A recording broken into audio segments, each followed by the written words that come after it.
எப்படி இருக்கிறீங்க? இந்த வீடியோல உங்களை பார்க்கறது ரொம்ப சந்தோஷம். பரங்கிப்பேட்டையில இருந்து பரமனின் வார்த்தை இன்று உங்களோடு. 1 கொரிந்தியர் 13ஆம் அதிகாரம் 13வது வசனம் சொல்லுகிறது, இப்பொழுது விசுவாசம், நம்பிக்கை, அன்பு இம்மூன்று நிலைத்திருக்கிறது, இவைகளில் அன்பே பெரியது.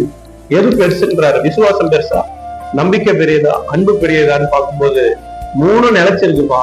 ஆனா அதுல அன்புதான் பெருசு. இயேசு நம்ம மேல வைத்த அன்பு, நான் எவ்வளவு விசுவாசிமா, எவ்வளவு நம்பிக்கை வச்ச, நம்பிக்கையும் விசுவாசமும் இருக்கிறத விட அன்பு இருக்கா? அன்பு பெரியது. இயேசு நான் பரிசுத்தமா இருக்கிறேன், விசுவாசியா இருக்கிறேன், நம்புறன்றதால அவர் என் மேல அன்பு கூறல.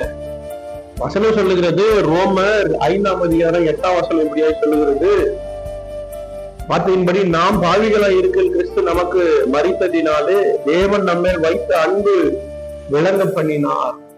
பாவியா இருக்கும் போதுதாங்க அவர் அன்பு கூர்ந்தாரு. ஆகவே உங்களுடைய அன்பு மற்ற எல்லாரிடத்துல காண்பீங்க. அவர் அன்பு வைத்து அன்பு பெரிதாய் காட்டியிருக்கிறார். அவரையே கொடுத்தது அன்பு காட்டியிருக்கிறது. ஆகவே குடும்பமான வரைக்கும் எல்லாரிடத்துல அன்பை காட்டுங்கள்.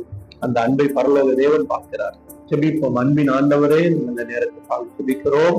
கேட்டுக்கொண்டிருக்கிற ஒவ்வொரு வாழ்விலே இந்த நாளில் அன்பு பெருகட்டும். கூடுமான வரை எல்லாரிடத்திலும் அன்பாய் இருக்க, சமாதானமாய் இருக்க, சந்தோஷமாய் இருக்க உதவி செய்யும். இந்த வார்த்தை கேட்டுக்கொண்டு வாழ்வில தெரிய செய்யும். இயேசுவின் மூலம் செபிக்கிறோம் நல்ல பிதா. ஆமென். God bless you.